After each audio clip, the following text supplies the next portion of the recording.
The elbow swing refers to the movement of our left hand as we change from string to string. We have two main points that we're going to focus on in this video as we look at how that movement occurs. The first one is that the arm and the wrist are in a straight line. So what I mean by that is that as you're moving from string to string, the wrist is not bending, right? It's happening above the wrist. So as you change, I'm letting my elbow move the entire forearm and upper arm, but I'm not doing any kind of wrist motion, right? The second idea is that the palm is in the pivot, or the pivot point is in the palm, right? So that means we're going to take our right hand and imagining holding a violin with our left hand, we're going to move back and forth, right? Pinch in the hand and let the elbow feel heavy and just swing side to side. Because this is basically what's happening as we're switching from string to string, right? Here's what it looks like going the other direction. I'm letting my arm feel heavy and I'm just going back and forth, starting the motion in my elbow. I'm moving from my shoulder, but I am not doing any kind of wrist bending, right? The wrist should just feel straight. You shouldn't really feel it move except with the whole line of the hand. Good. Now we're going to go into playing position. And I like to call this the 3-hop. First, I'm just going to show you first. You can just watch up close. Here's basically what happens as we change from string to string. I've flipped over so you can see it from both angles. Right now I'm on the G string, right? Now I'm going to swing that elbow. Now I'm on D, A, and E. You're just going to take your fingers and hop from string to string, right, without the bow. You can hold your violin still. I'm really stabilizing the violin with my other hand so that I can just really focus on having a very loose hand as I hop from string to string.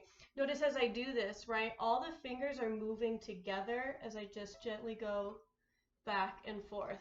This being open is a huge point in doing this because if I have my hand closed, I'm going to start doing weird wrist movements and I won't be able to easily switch from string to string. So we want to keep that open to allow that pivot point to happen, right? Because remember, it's happening in the palm.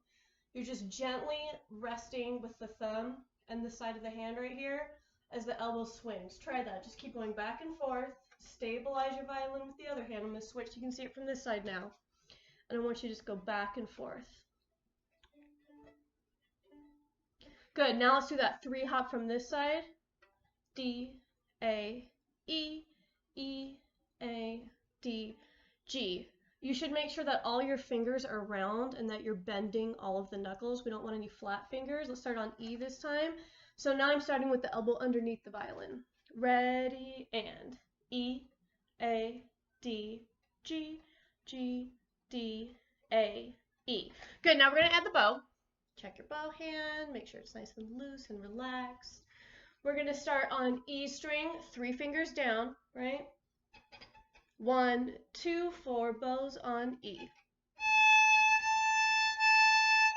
Now you're going to lift the fingers, roll the elbow underneath the instrument, and now switch the bow to A. Hop to D, roll your elbow. Hop to G, ready, and.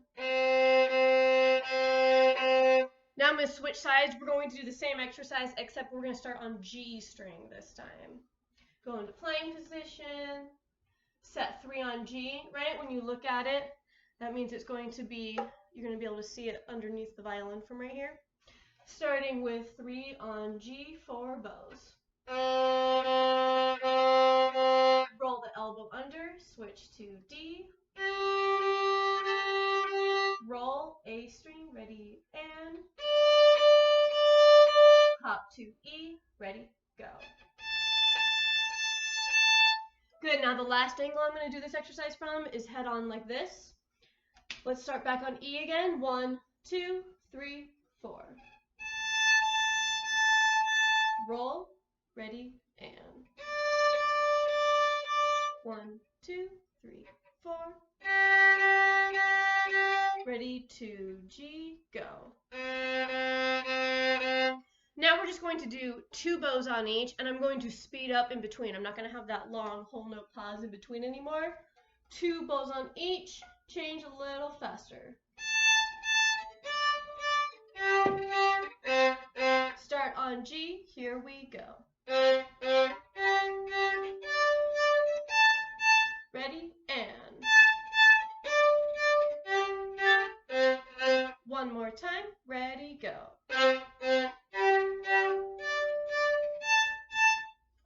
Remember about keeping this point of contact loose as you're doing this, because if this is closing at all, right, try that. Take your pointer finger, place it right here, and then grab the neck of the instrument. If you're squeezing right here, this whole idea of pivoting coming from the palm and this hinge right here, this point of contact, it's not going to happen if you're squeezing, right? You're not going to be able to move.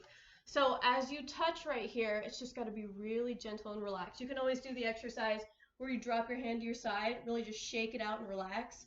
And then when you come out, that's how you want your hand to look as you place it onto the instrument. Good, now let's doing only one bow on each. Once you get to that top string, it's like you're starting the exercise again. So I'd go G, D, A, E, E, A, D, G. And we're going to just keep looping this so that we can have this whole motion become a little bit more automatic. I'm starting by just tapping my fingers. You can do the same thing just to get warmed up.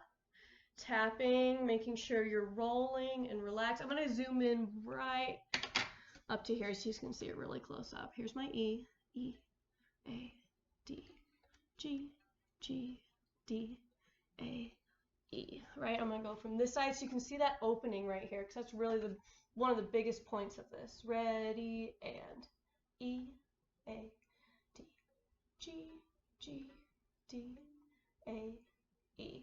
Wrist is not bending or doing any kind of motion that looks like this, because that's always what's going to cause the problem. All right, we're doing one bow on each, except for when we start the exercise again, then it's going to feel like two bows once you go to the next string over. Start on E, ready, and.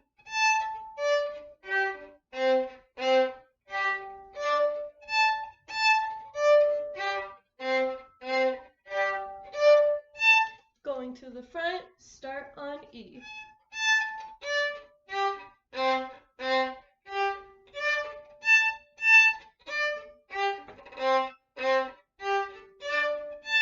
Going from this direction, starting on E again, and go.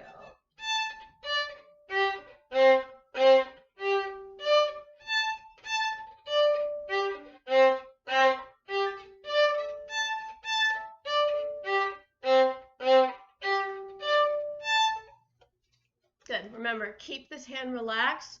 Allow the motion to come from the elbow. Allow it to feel heavy.